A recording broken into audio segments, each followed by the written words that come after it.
I'm going to start and give you a few guidelines. So this is us, you know that. And this is the conference poster. The conference happened here in this very same room 3 years ago.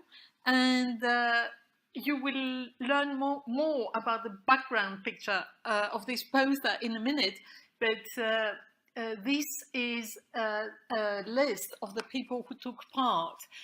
Not everybody is in the book because the book concentrated on 11 papers, but the conference selection was an interesting mix between FRIAS fellows, Freiburg University teaching staff and research staff, of course, and other researchers from 6 countries.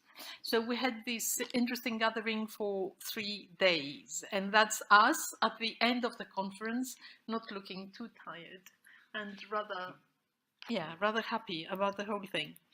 The book was proposed to Palgrave in this series entitled New Directions in Book History, and was swiftly accepted, which was a good thing and nice surprise. The requirements were that we only put together a book of around 300 pages. And as you will see, the ambition of this book is very wide. So I was fortunate enough to have enough people who were interested to publish their papers, and these papers to combine themselves in such a way that the book was representative of the various things we wanted to put in there. I will start with this picture, which was used for the cover. A detail of it was used for the cover. This is 2 artworks by Claudio Parmigiani, a typical Italian artist who works with representation of books. It shows 2 artworks, the Campo dei Fiori, which is Field of Flowers, which is this ominous sculpture right in the middle, and Delocazione, Displacement, which is the fresco at the background. This is the first displacement by Parmigiani that has become permanent, because normally these works of art are made with soot and smoke upon white walls, and then they disappear. They represent memory of books and ideal shapes of books in specific places. And this, as you see, is San Giorgio in Poggiale, is a deconsecrated church in the middle of Bologna that has turned, so this is another view of it, and you can see here that this place has turned into a library and an important archive for the city of Bologna. Here you have a view of the reading room, which corresponds to the main aisle, and you see also it is used as an exhibition space. So this little church refers to other cathedrals through these paintings, and also it is a place where we gathered to open another conference I took part in on the 1001 Nights. The church itself is also part of the Bologna digital network, because Bologna has arranged various museums and library spaces or other institutional buildings in a network that works as an exhibition and as a public exhibition space. And there is a digital network linking all this together called Genius Bononiae, which is a nice way to allow you to go from one institution to the other and link things together. And of course, for the book, this was very important because Bologna is such a strong symbol for universities brought together in the European space. So I used these 2 artworks by Parmigiani and the whole metaphor of books over time to open the book through this allegory and through this symbolical space. Okay, now the idea of this conference and the book comes from a book I published in 2012 this is called, it's in French, it's called The Flesh of the Book, Materiality, Imagination and Poetics of the Fin de Siècle book, and it tries to combine various trends. One of them is materiality, the other one is figurative imagination, a third one is poetics, and a fourth one is cultural metaphors. So I worked on these various aspects, all linked to the book. And my main concern is what I'm doing here specific to fin de siècle decadent culture, or are they principles that may apply more generally to the book world and the way we think about the books and culture?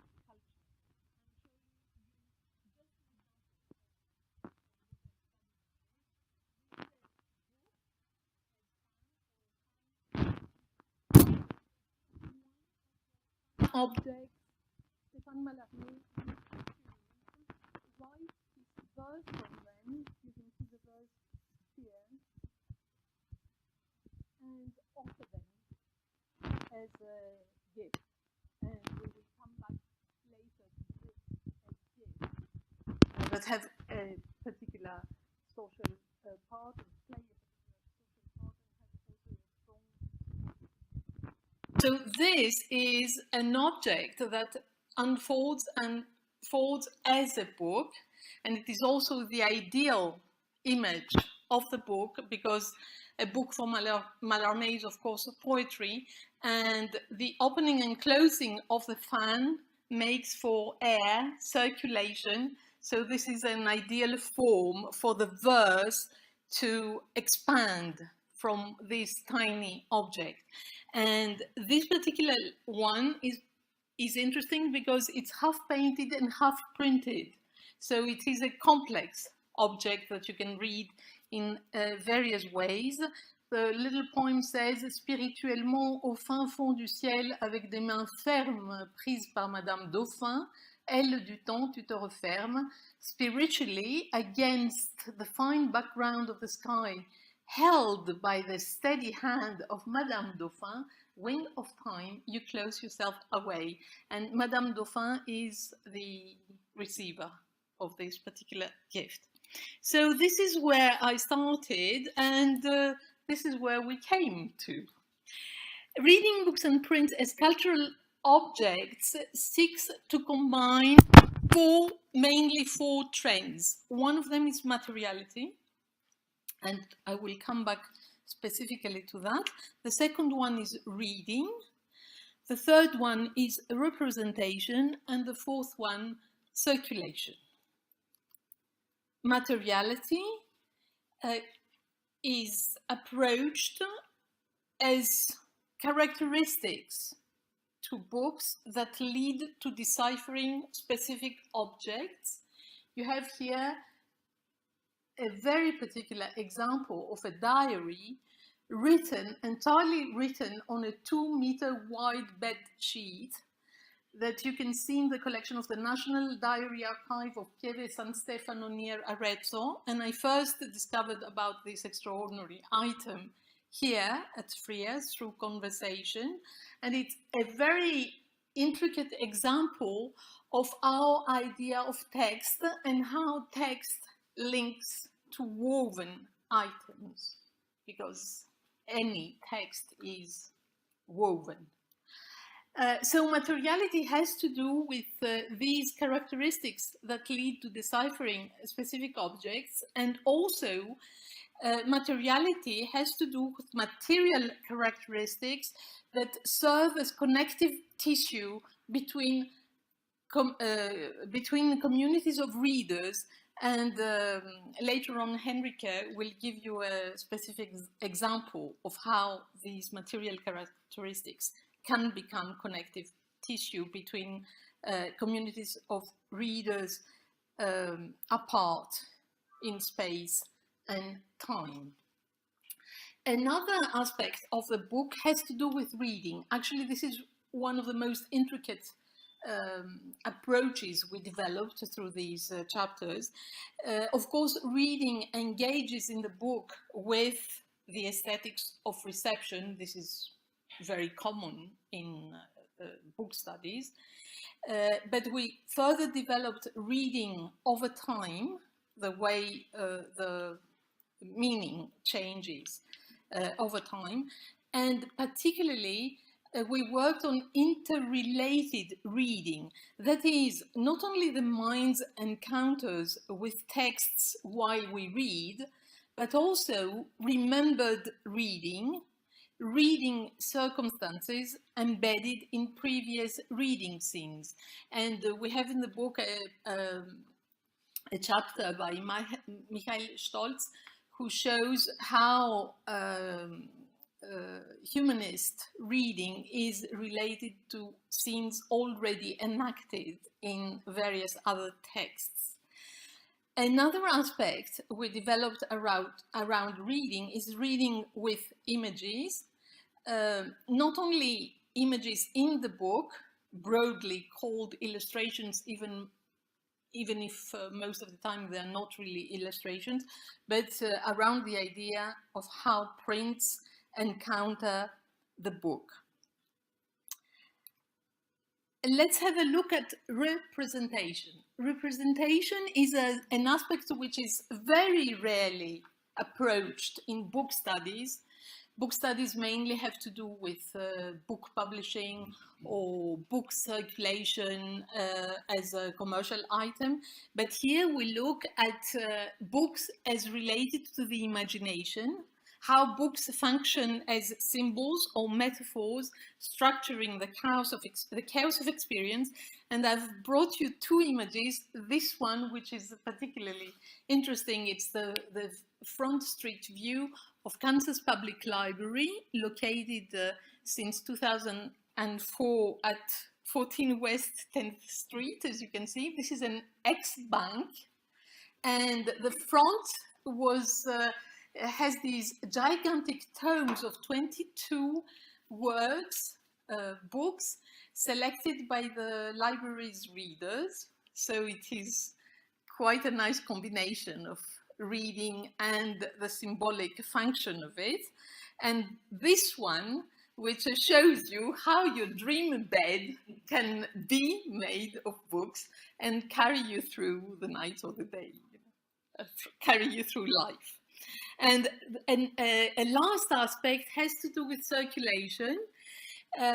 Circulation allows us for reinterpretation and displacement both of texts and images. And this example comes from a chapter by Alberto Milano, to whom the book is dedicated, and who sadly left us just after he handed in his chapter. On one side, you see the origin of this, a very precious engraving by Francesco Villamena, entitled Il Bruto Buono, showing political quarrels in Rome in 601. And on the other side, you see how this was transformed into a very cheap print, illustrating a proverb, which is that credit is dead. And you can see the various characters reconfigured in the 17th century anonymous print that went through a very wide circulation in Europe. So that's about the principles. Now the structure. The book is structured around 4 parts according to media, and you can see here, thanks to Henrike, a very representative image of the media we took into account, from manuscripts to prints, then to mechanically printed books, and finally to e-readers. And you have here reworking of a medieval item with an iPhone, including an iPhone. This comes from an exhibition and a workshop actually around medieval books. So just a quick walk or promenade through the contents.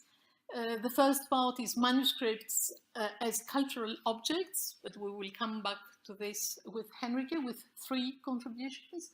The second part is around prints in Europe, and I will come back later to that through Galerie et Werke, which is a specific type of book, and also through Albertstr's paper with prints traveling in Europe. And another 2 parts, one around mechanically printed books that are both media objects and that promote various uses.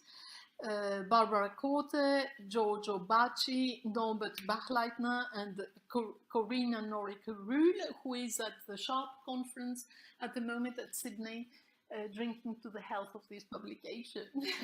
And to end with an epilogue by Stefan Packard, who used to be in Freiburg at the time, and who worked on e-readers, especially Kindle, applying the theory of polytextuality and showing how these digital media are extremely resistant to media convergence, while we would be expecting them to behave differently. A few principles around this book. One was that chronological order was not always respected in each section, because we preferred to follow methodological stances or methodological principles rather than chronological ones, and often an inverse contrapuntal order proved to be more productive. For instance, around prints, you can see here that if we dealt with this subject chronologically, we should start with the cheap prints circulating in Europe, which came second actually, instead of the expensive prints that mark these Galerie et Werke. I will tell you more about in a minute. The popular print has traveled to Russia. Unfortunately, I was not able to secure from the library in Russia, where I'm finally located it, a copy to show how this English print traveled to Russia and was changed into something very different, although the main story remained. It's the story of a very, very fat man, so fat that you could have 7 or 8 people inside his coat. This is illustrating how we try to combine high and low. The print itself speaks about high and low. This is a satirical print entitled, it's from a series called Les Passions, the Passions, and you have Laudable declaring his love to Lady Form, but Lady Form, there is a pun, of course, on Lady Form, because it means she who is deformed. So you have a noble scene of lovemaking, which is turned into a satirical drawing, and we have many examples of this around the trade of inexpensive prints. It is actually a cultural object per se. It is particularly interesting to see how fans, games, wallpaper, calendars, box decorations and the like spring for a very wide print circulation in Europe. And in contrast, we studied, thanks to Christina Posselt-Cooley, the gallery not only as building but also as a painting collection, and also the way the painting collection turns into a book as a new literary genre. It is a genre that celebrates actually collections of paintings put together by princes and sent to various courts around Europe as ambassadors of power and prestige.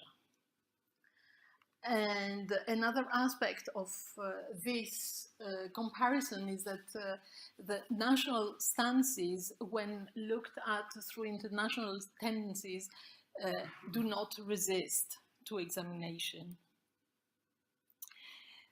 Books as symbolic objects related to educational purposes is also one aspect which is important. Books both as containers and as contents. Barbara Korte, who is teaching English in Freiburg University, wrote a paper on books as gifts. These are Victorian items meant mainly for feminine audience, and you can see here two examples of book covers picturing adventurous ladies, particularly the one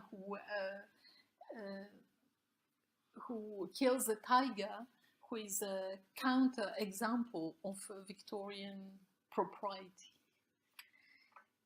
And behind this exploration there was also thinking about the book as the book as gift, so the social aspect of it. Also, some of the papers of the book bear on books in translation, not only language translation, but also translation into images. And I've given you the reference of a special issue we did with Word and Image, specifically on this topic, how books transform themselves through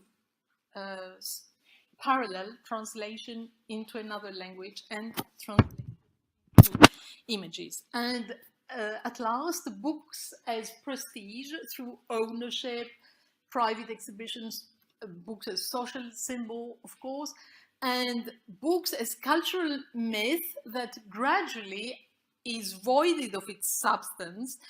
Corinna Norrick-Rule, who worked on book club subscriptions, shows how books turn into decor using this word, bookaflage, which was probably coined on camouflage.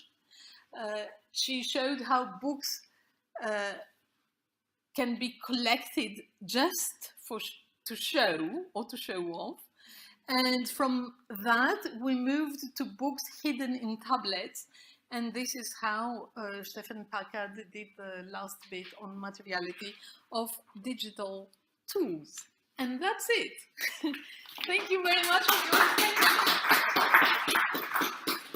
One little detail. We have a few copies of this introduction, specifically printed by Henrike and also sewn by Henrike. Yeah, you have a red thread here, and symbolically it has a meaning. Yeah. Roter Faden in German, which doesn't translate well into English, but I'll pick up the Rote Faden by trying to continue Evangelia's sketch of the story behind the conference and the book with a personal case study from 2015 to now.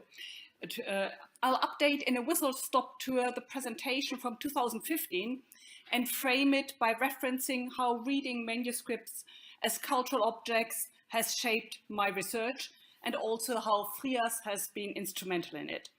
I brought along a few props, which you see here. The first is a piece of parchment with a number of signatures by people in this room.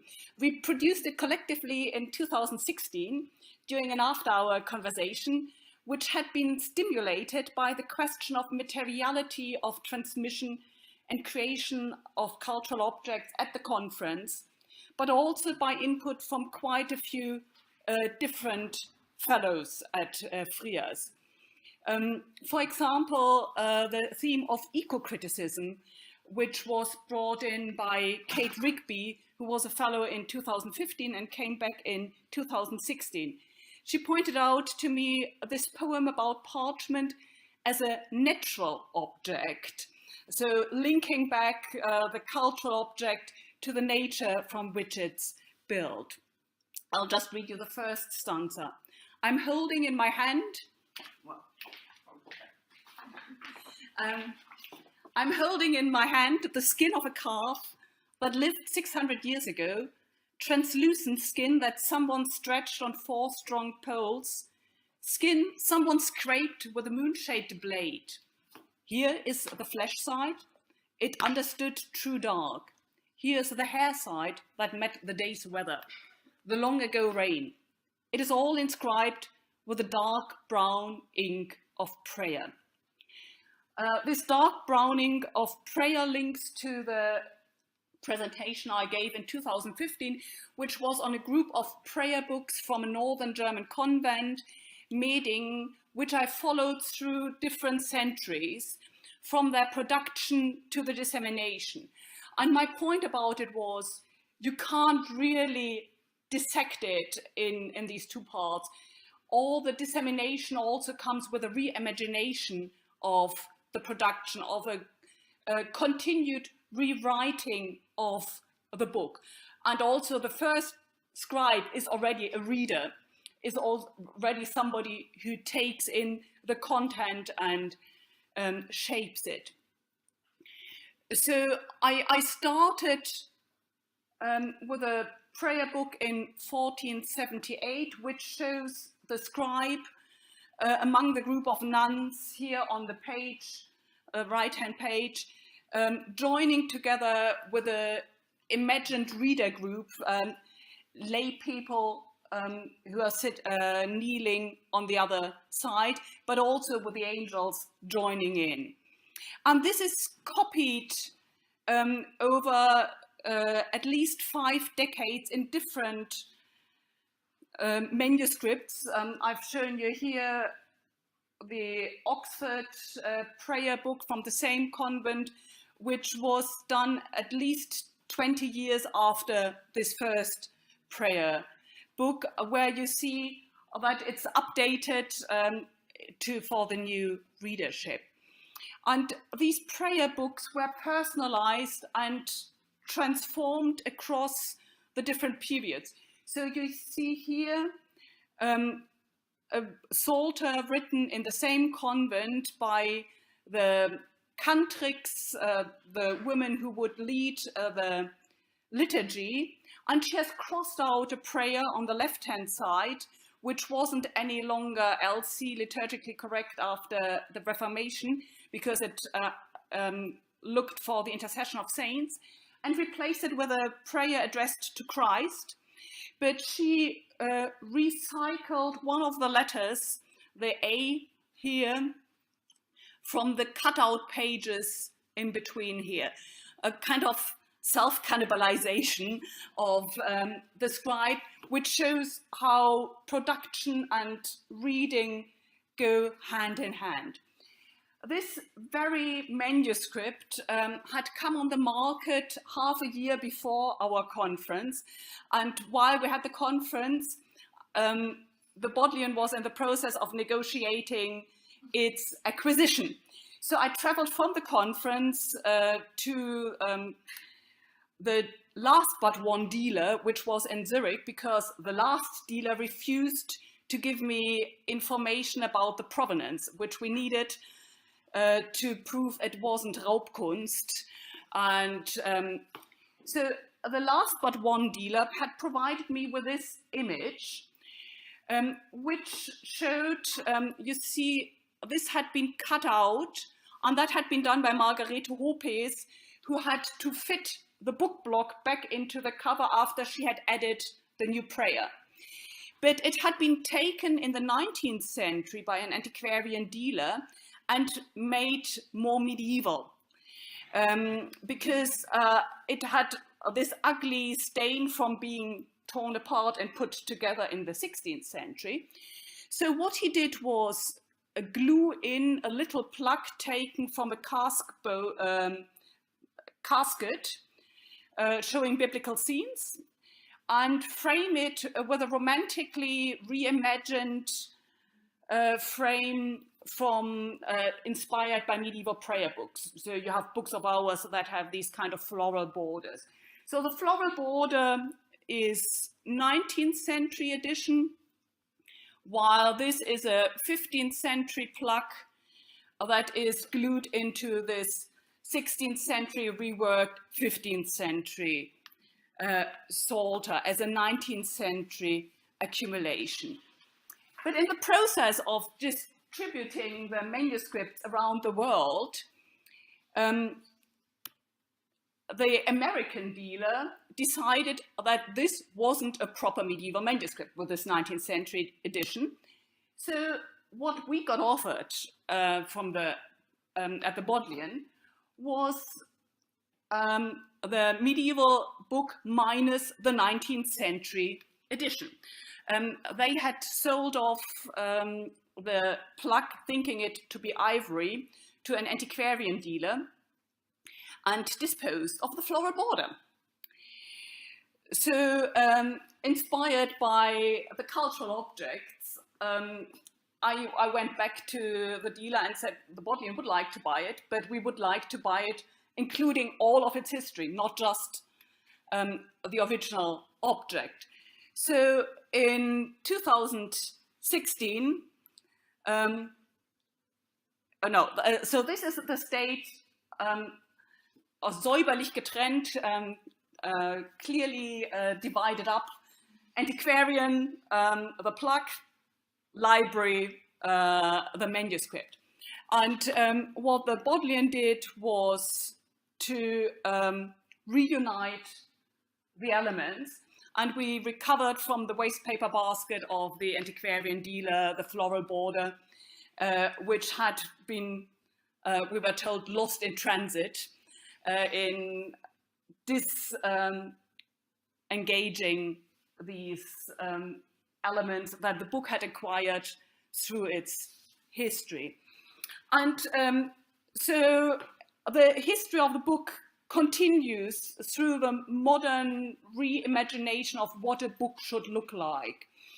And finally, the kind of material turn has arrived also at museums. So I just saw the Psalter again, this time in Hanover, where it's currently exhibited in an exhibition on, which is called Schatzhüterin, that tries to reintegrate the material culture of the convents with the manuscripts.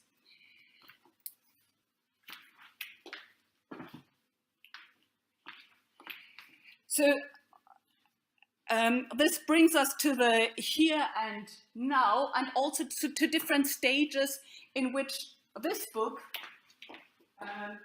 now took shape. The first we saw of it was an optimistic cover design published in March 2017, saying it's nearly there. It took quite a while. It was only delivered in January 2018, and I was the lucky receiver of the very first copy to be delivered, because they delivered it out of England. So what arrived was this, and I'm not sure whether you can read what is inside the cover. It's outsourcing legal aid to the Nordic countries. The book had been printed in China or India, I'm not quite sure, but in 2 different production places. And so what happened again, what happened with a medieval Psalter, the book cover and the book block were mismatched. So they had to pulp the first edition, but I held on to this as a cultural object that tells about new production conditions of modern book trade, and how reading becomes dissociated from production. And so well, the people who were printing it probably couldn't read the particular contribution inside the cover. The happy ending of it was then tweeted just 2 weeks later, 30th January. It arrived and it had this insight rather than outsourcing legal aid to the Nordic country. So it all links together, the medieval manuscripts and their repackaging and the modern book about the repackaging. And the only thing that remains is to say thank you and to play a fanfare to FRIAS and all the fellows who have contributed. And I know several in the audience have been here at the conference already. So thank you to Evanghelia and everybody here.